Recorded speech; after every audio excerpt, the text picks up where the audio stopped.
you come over to us and tell us what your new rules are. We'll see if it works or not. On Monday, Montreal police updated their policy on police stops or street checks. Now SPVM officers not only have to tell people why they are being stopped based on observable facts, they also have to let them know that they are free to leave and that they are not detained.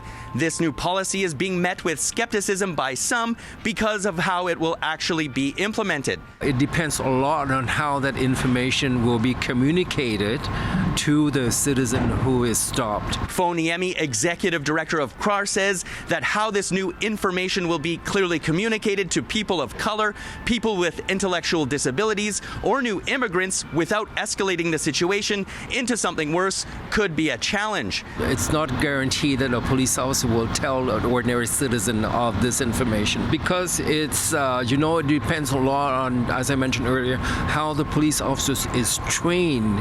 Nakusette, the executive director of the Native Women's Shelter of Montreal, says that she would like the Montreal police to speak to Indigenous organizations who represent one of the most racially profiled groups to explain to them this new policy. Have them present it.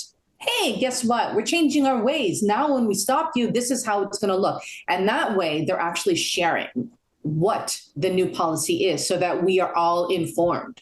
Because if we're not truly informed and they say you can leave, people are going to be like, is this a test?